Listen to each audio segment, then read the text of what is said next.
Welcome to the House of Apprehension. Please have a seat. Make yourself comfortable. Enjoy your favorite beverage. And brace yourselves for our thrilling presentation.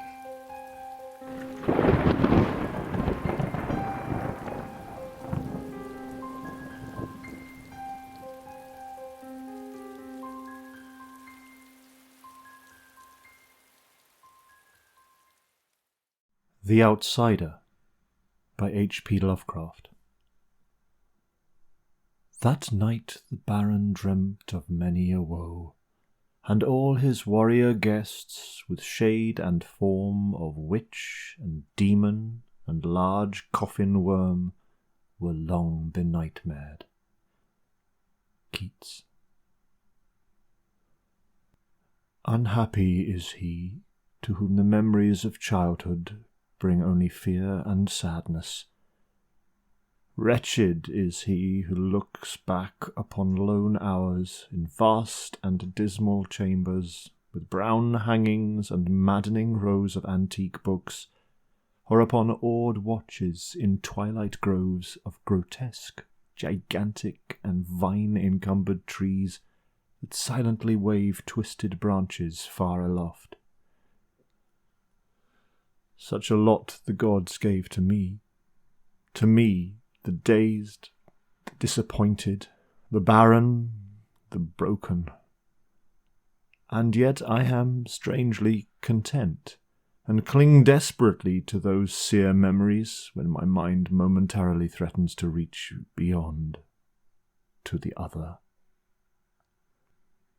I know not where I was born, save that the castle was infinitely old and infinitely horrible, full of dark passages, and having high ceilings where the eye could find only cobwebs and shadows. The stones in the crumbling corridors seemed always hideously damp. There was an accursed smell everywhere, as of the piled-up corpses of dead generations. It was never light, so that I used sometimes to light candles and gaze steadily at them for relief. Nor was there any sun outdoors, since the terrible trees grew high above the topmost accessible tower. There was one black tower which reached above the trees into the unknown outer sky, but that was partly ruined, and could not be ascended save by a well-nigh impossible climb up the sheer wall, stone by stone. I must have lived years in this place, but I cannot measure the time. Beings must have cared for my needs, yet I cannot recall any person except myself, or anything alive but the noiseless rats and bats and spiders. I think that whoever nursed me must have been shockingly aged, since my first conception of a living person was that of something mockingly like myself, yet distorted, shriveled, and decaying like the castle. To me there was nothing grotesque in the bones and skeletons that strewed some of the stone crypts deep down among the foundations. I fantastically associated these things with everyday events, and thought them more natural than the coloured pictures of living beings which I found in many of the mouldy books. From such books I learned all that I know.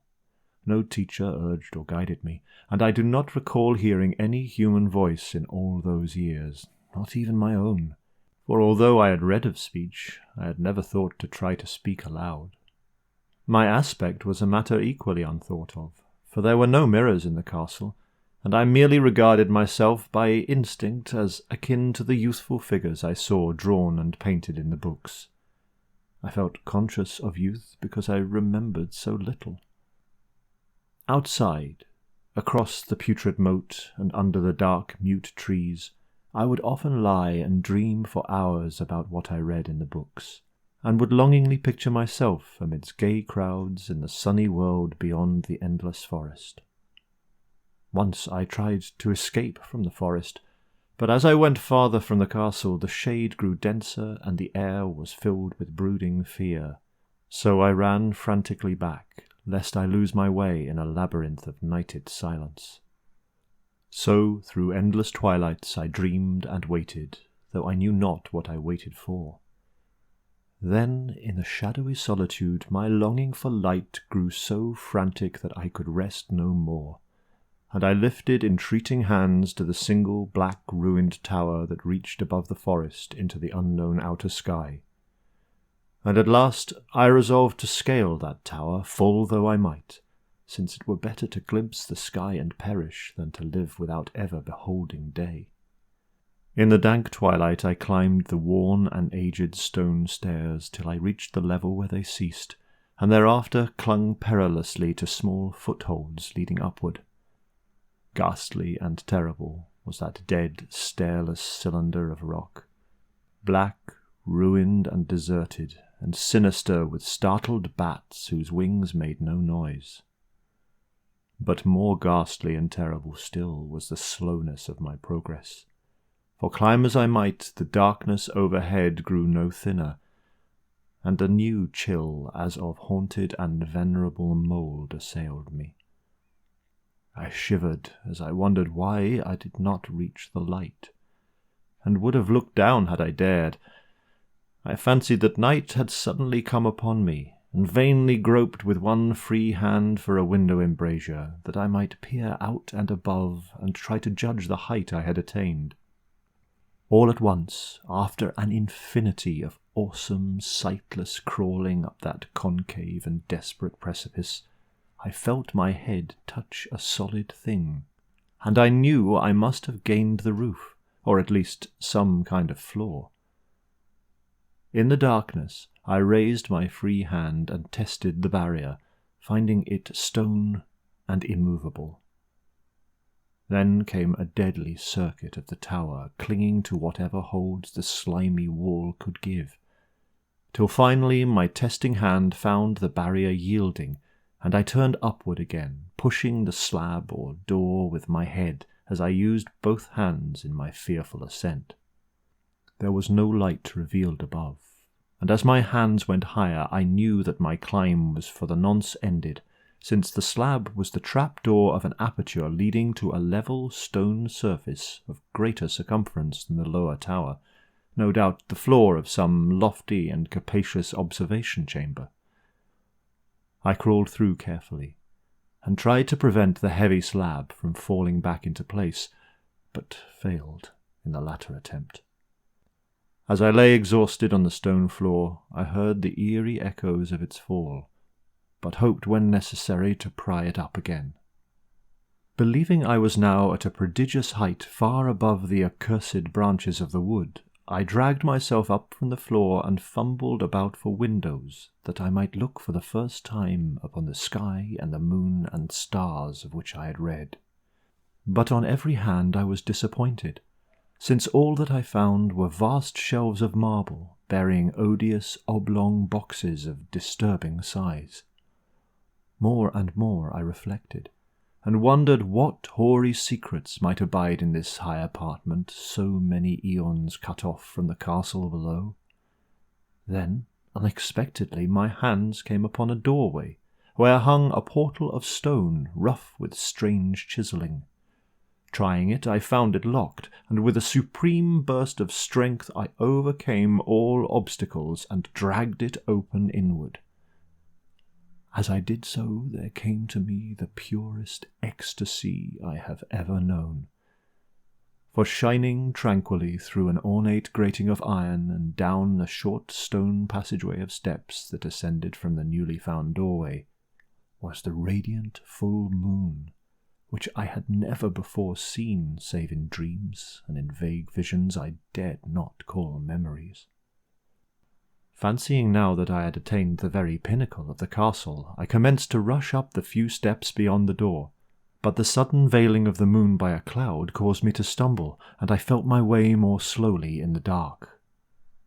It was still very dark when I reached the grating, which I tried carefully and found unlocked, but which I did not open for fear of falling from the amazing height to which I had climbed. Then the moon came out. Most demoniacal of all shocks is that of the abysmally unexpected and grotesquely unbelievable. Nothing I had before undergone could compare in terror with what I now saw, with the bizarre marvels that sight implied. The sight itself was as simple as it was stupefying, for it was merely this. Instead of a dizzying prospect of treetops seen from a lofty eminence, there stretched around me on the level through the grating nothing less than the solid ground, decked and diversified by marble slabs and columns, and overshadowed by an ancient stone church, whose ruined spire gleamed spectrally in the moonlight. Half unconscious, I opened the grating and staggered out upon the white gravel path that stretched away in 2 directions. My mind, stunned and chaotic as it was, still held the frantic craving for light, and not even the fantastic wonder which had happened could stay my course. I neither knew nor cared whether my experience was insanity, dreaming, or magic, but was determined to gaze on brilliance and gaiety at any cost.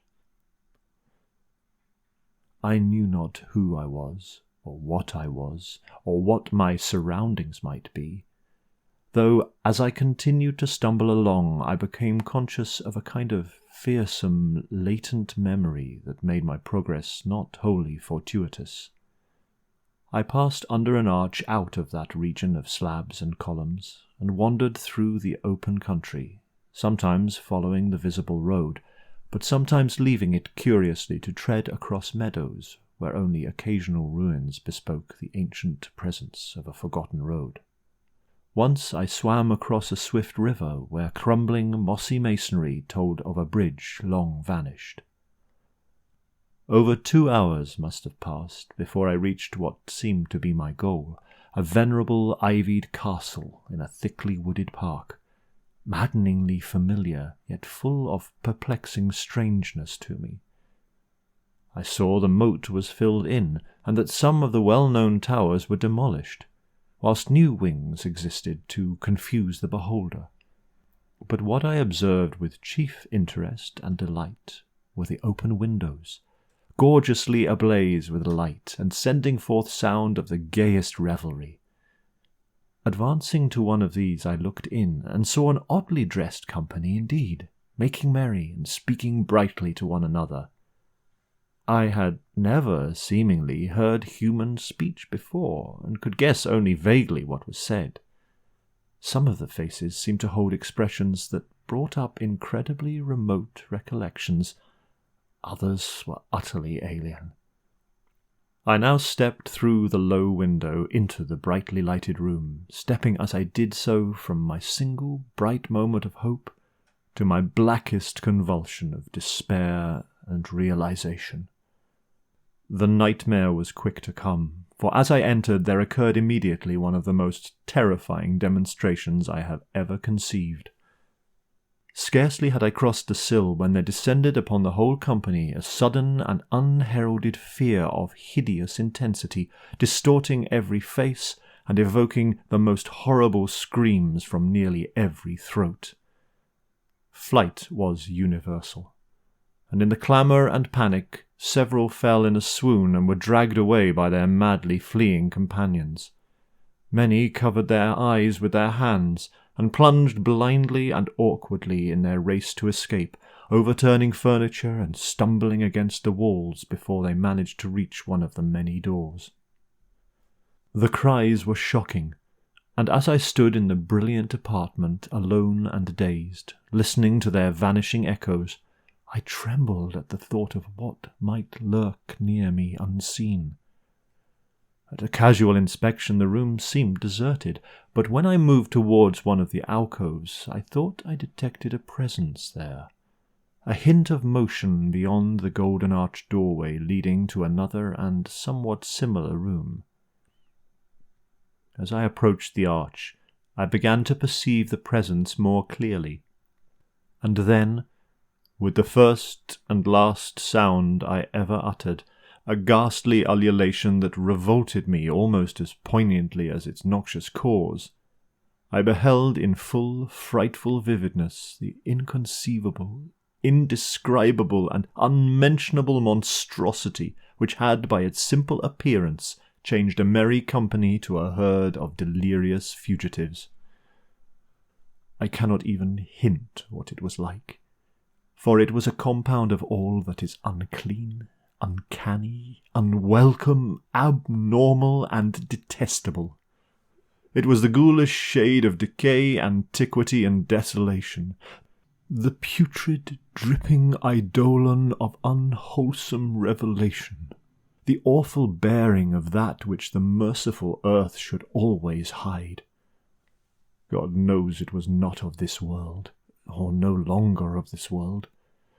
Yet to my horror I saw in its eaten-away and bone-revealing outlines a leering, abhorrent travesty on the human shape, and in its mouldy, disintegrating apparel an unspeakable quality that chilled me even more. I was almost paralyzed, but not too much so to make a feeble effort toward flight, a backward stumble which failed to break the spell in which the nameless, voiceless monster held me. My eyes, bewitched by the glassy orbs which stared loathsomely into them, refused to close, though they were mercifully blurred, and showed the terrible object but indistinctly after the first shock. I tried to raise my hand to shut out the sight, yet so stunned were my nerves that my arm could not fully obey my will. The attempt, however, was enough to disturb my balance, so that I had to stagger forward several steps to avoid falling. As I did so, I became suddenly and agonizingly aware of the nearness of the carrion thing, whose hideous, hollow breathing I half fancied I could hear. Nearly mad, I found myself yet able to throw out a hand to ward off the fetid apparition which pressed so close, when in one cataclysmic second of cosmic nightmarish and hellish accident my fingers touched the rotting outstretched paw of the monster beneath the golden arch. I did not shriek, but all the fiendish ghouls that ride the night wind shrieked for me, as in that second there crashed down upon my mind a single and fleeting avalanche of soul-annihilating memory. I knew in that second all that had been. I remembered beyond the frightful castle and the trees, and recognized the altered edifice in which I now stood. I recognized, most terrible of all, the unholy abomination that stood leering before me as I withdrew my sullied fingers from its own.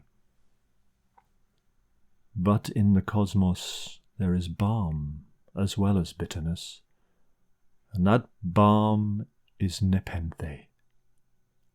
In the supreme horror of that second, I forgot what had horrified me, and the burst of black memory vanished in a chaos of echoing images. In a dream I fled from that haunted and accursed pile, and ran swiftly and silently in the moonlight. When I returned to the churchyard place of marble and went down the steps, I found the stone trap-door immovable, but I was not sorry, for I had hated the antique castle and the trees. Now I ride with the mocking and friendly ghouls on the night wind, and play by day amongst the catacombs of Nefrencar in the sealed and unknown valley of Hadoth by the Nile. I know that light is not for me, save that of the moon over the rock tombs of Neb, nor any gaiety save the unnamed feasts of Nitocris beneath the Great Pyramid.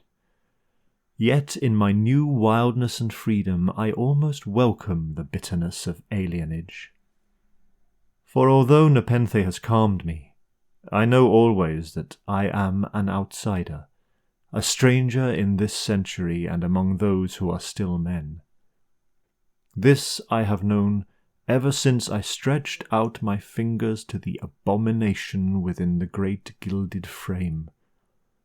Stretched out my fingers and touched a cold and unyielding surface of polished glass.